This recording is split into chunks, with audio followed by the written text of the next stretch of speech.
Well, when you look around the league, there are a few teams undefeated after 2 weeks, and one of those squads, the Carolina Panthers, keep pounding 2-0 for the first time since 2017, which is the last time they made it to the postseason. Seems like the arrival of Sam Darnold, who came over from that trade from the Jets, has this young group as one of the early surprises this year. Week 1, of course, took care of the Jets, and then also the Saints in Week 2. Up next, you got Houston on Thursday. Looking ahead to go 3 straight against the Texans. Back to QB1, though. Sam Darnold has been tearing it up in the first 2 games. The 24-year-old has found his swag a little bit. 584 through the air, 3 touchdowns and 1 interception. By the way, this marks the first time he's gone 2-0 in his career.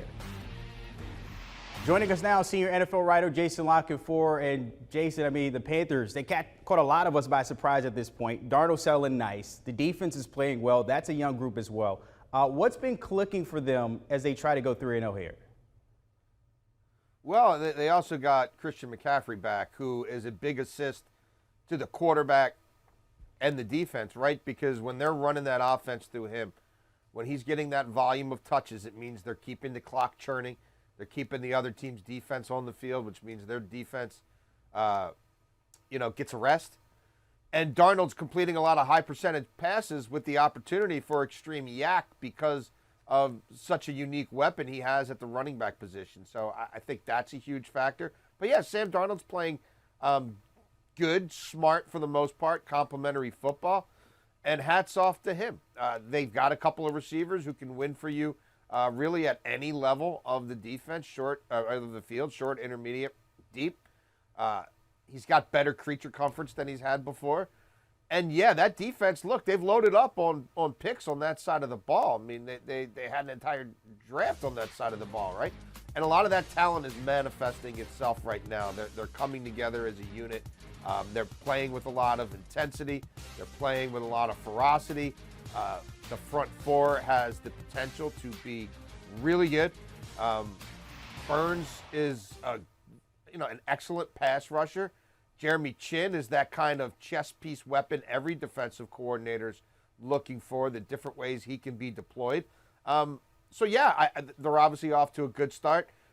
They're a solid operation. I think Thursday night, a short week against an inferior opponent. They should take care of business there as well. I think there's reason to be bullish about the Panthers. Panthers, of course, at the top of their division there with the defending champs in the Bucs and the NFC South. On the flip side, you mentioned the Texans. We thought they were going to be 0-2, but they were able to split the first 2 matchups there. Is Houston more competitive than we thought what we were going to see this season? We thought we weren't going to see Deshaun Watson. We have it. Tyrod Taylor, of course, lead. You won't have him this time, Davis Mills, but are they more competitive than we thought initially?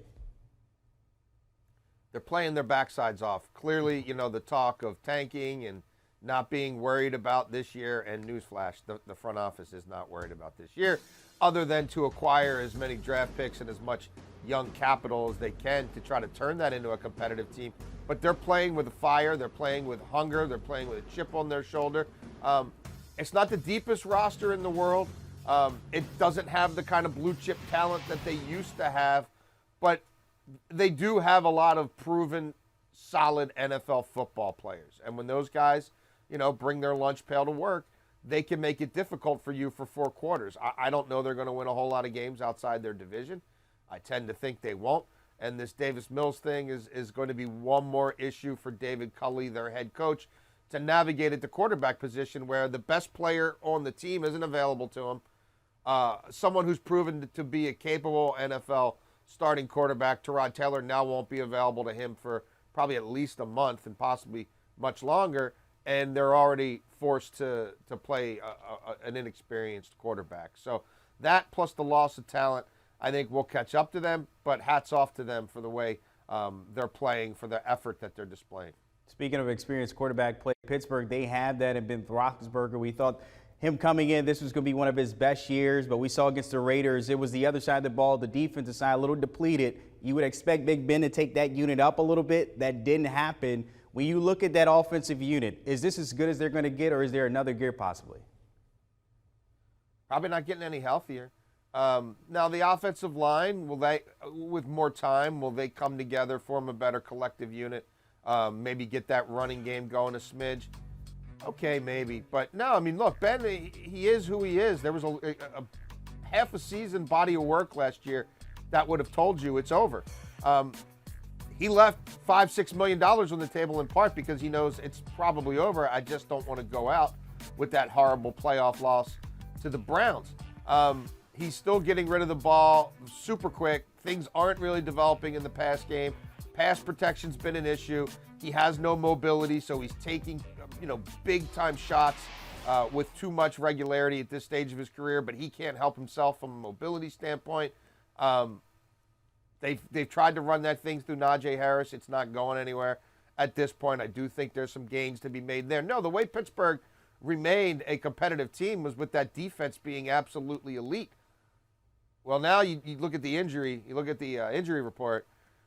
There's a lot of elite players who are either going to be limited in the coming weeks or not available whatsoever. So I do think that there's a little bit of a crisis going on there. Certainly, it's not one that's shocking to a lot of people who've paid attention to that team, that roster, some of those players.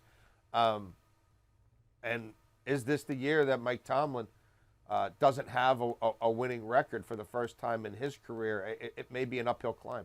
We'll see if they can improve that winning record. Of course, this Sunday against the Bengals at 1 p.m. That game on CBS. Jason La Canfora, appreciate it as always, my friend, tapping in on the NFL.